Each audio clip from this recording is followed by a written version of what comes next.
বিসমিল্লাহির রহমানির রহিম। আসসালামু আলাইকুম। কেমন আছেন আপনারা সবাই? আলহামদুলিল্লাহ, আমিও ভালো আছি। আজকে আপনাদের মাঝে আমি নিয়ে আসছি তালের বড়ার রেসিপি। তো তালের বড়া তৈরি করতে যা যা লাগবে, এখন যেহেতু তালের সিজন, তো তাল তাল দিয়ে তো অনেক কিছু তৈরি করা যায়। তো আমি আজকে আপনাদেরকে তালের বড়াটা তৈরি করে দেখাবো। তো এখানে আমি, ভিডিওটি লম্বা হয়ে যাবে দেখে আমি এখানে একটা তালের থেকে কিছু অংশ রস এখানে আমি নিয়ে নিয়েছি, আর এটাকে জাল করে নিয়েছি, একটু ঘন করে নিয়েছি। এর সাথে আমি সামান্য একটু নারকেল দিয়ে পরে ভালোভাবে জাল করে ঘন করে নিয়েছি। আর লাগবে এখানে পরিমাণ মতন চিনি, লাগবে এখানে 1 কাপ পরিমাণ ভরে আমি ময়দা নিয়েছি।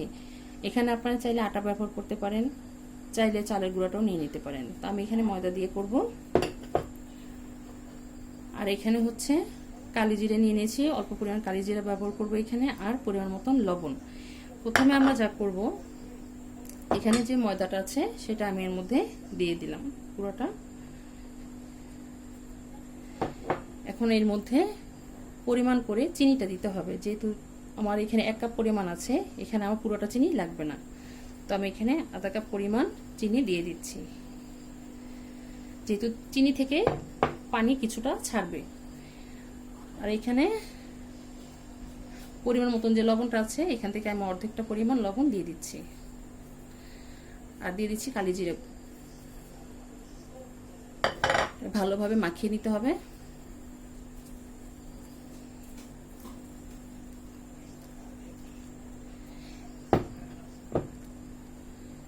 এখন এর মধ্যে আমি যে তাল আছে সেই তালটা আমি এর মধ্যে দিয়ে দিচ্ছি। আমি এর মধ্যে কিন্তু নারকেল দিয়ে বলক আনিয়ে রেখেছি।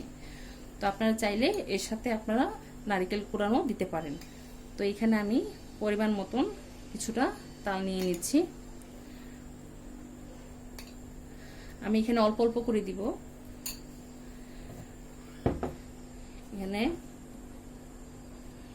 এখানে কোনো পানি ব্যবহার করা যাবে না, যেহেতু এটা পুরোটাই সম্পূর্ণ তালের বড়া হবে। তো এখানে শুধু তালই ইউজ হবে, এখানে কোনো প্রকার পানি ব্যবহার করবেন না। আর যদি আপনাদের কাছে স্টিকি মনে হয় বেশি, তাহলে আপনার এর মধ্যে সামান্য পরিমাণ পানিটা ব্যবহার করতে পারেন। তো এখানে আমাদের আর অল্প পরিমাণ তাল লাগবে।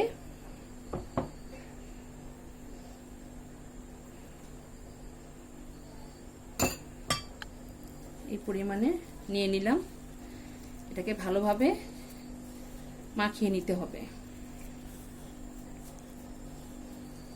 না বেশি পাতলা না বেশি ঘন। যেহেতু এর মধ্যে চিনি ব্যবহার করেছে, আপনারা চাইলে গুড়টাও ব্যবহার করতে পারেন, মৌরিও ব্যবহার করতে পারেন। আমার কাছে মৌরের গন্ধটা ভালো লাগে না, সেই জন্য দিলাম না, কালি জিরাটাই দিয়ে দিয়েছি এর মধ্যে।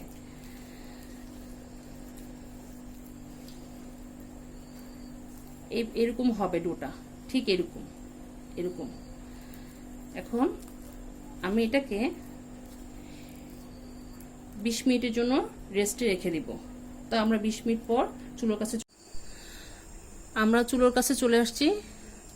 তা আমাদের ডোটা এরকম ফুলে উঠেছে, এই যে দেখুন, মাশাআল্লাহ করে। এখন আমরা কিছুটা তেল এর মধ্যে দিয়ে রেখেছিলাম ফ্রাই প্যানের মধ্যে। এখন এটা হালকা গরম হয়ে আসলে আমরা মিডিয়াম আঁচে এগুলোকে তেলে দিয়ে ভেজে নেব। একটু গরম হয়ে আসলে এখন আমরা এর মধ্যে দিয়ে দিব।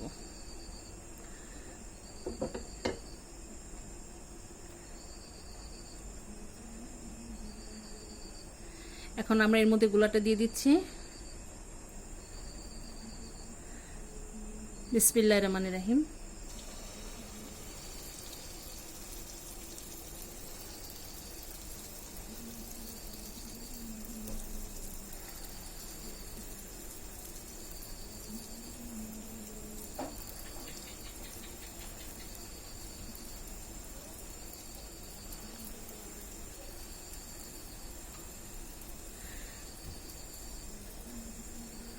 গোলাটা যত বেশি রাখবেন, যতক্ষণ রেস্টে রাখবেন, তত ভালো হবে, এটা ফুলে উঠবে।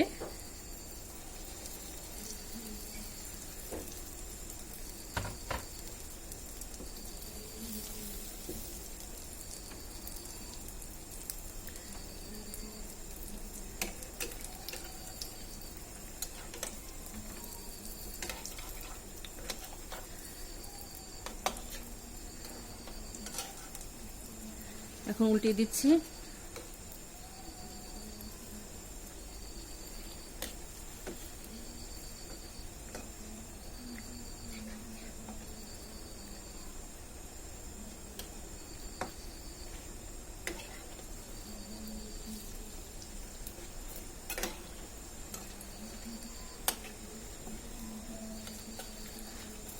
একটু সময় নিয়ে এটাকে ভেজে নিতে হবে।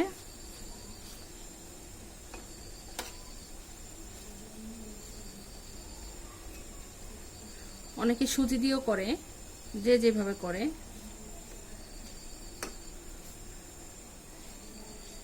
আটা, ময়দা, চালের গুঁড়ো যেটাই দেন না কেন, তালের বড়া সবভাবেই মজা। মাশাআল্লাহ আমারটা ফুলেছে, আপনারা দেখতে পাচ্ছেন। মাশাআল্লাহ করে একটু পরপর উল্টে পাল্টে দিতে হবে, হালকা একটু চেপে দিতে হবে।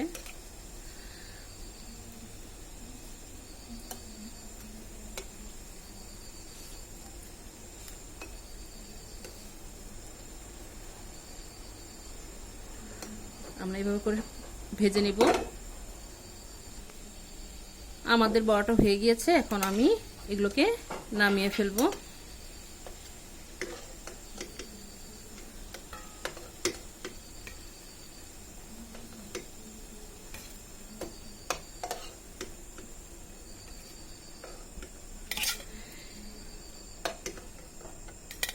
এই যে দেখুন, মাশাআল্লাহ মাশাআল্লাহ করে। এখন বাকিগুলোও দিয়ে দিব।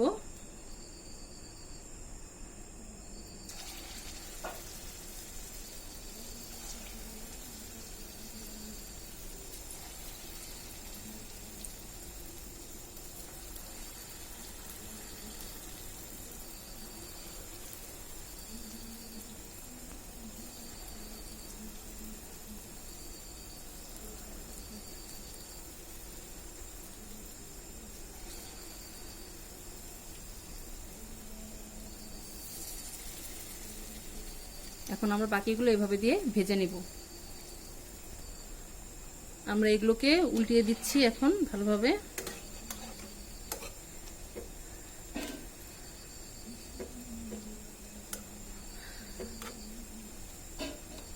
এখন যেহেতু তালের সিজন,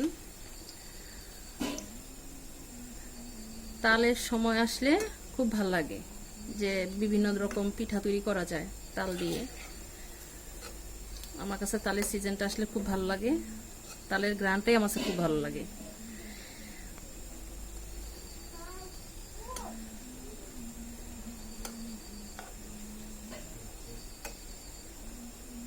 এভাবে ভেজে নিব প্রত্যেকটা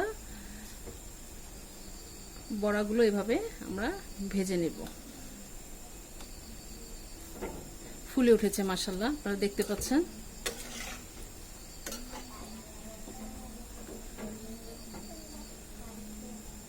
একটু লাল হয়ে আসলে নামিয়ে ফেলবো।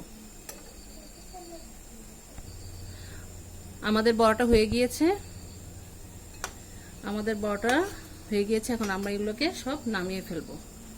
নামিয়ে চলুন আমরা পরিবেশনে চলে যাই। তৈরি হয়ে গেল আমাদের মজাদার তালের বড়া। মাশাআল্লাহ করে দেখুন, দেখতে কত ভালো লাগছে। মাশাআল্লাহ, এটা খেতেও খুব মজা। আপনারা অবশ্যই বাসায় একবার হলে এটাকে ট্রাই করবেন, দেখবেন ইনশাল্লাহ আপনাদেরটাও ভালো হবে। তা আমার এই রেসিপিটা আপনাদের কাছে কেমন লেগেছে আমাকে অবশ্যই কমেন্ট করে জানাবেন। আর আমার জন্য দোয়া করবেন, আমি যেন আপনাদের মাঝে আরো নতুন নতুন রান্না নিয়ে আসতে পারি। তো আমাদের জন্য দোয়া করবেন, আমরা সবসময় যেন ভালোভাবে ভালো করে আরো রান্নাগুলো আপনাদের সামনে উপস্থাপন করতে পারি। তো আপনারা আমার জন্য বেশি বেশি করে লাইক এবং শেয়ার করে দিবেন, আর সাবস্ক্রাইব করতে একদমই ভুলবেন না। আর আপনারা যে যেখানে আছেন ভালো থাকেন, সুস্থ থাকেন। আল্লাহ হাফেজ।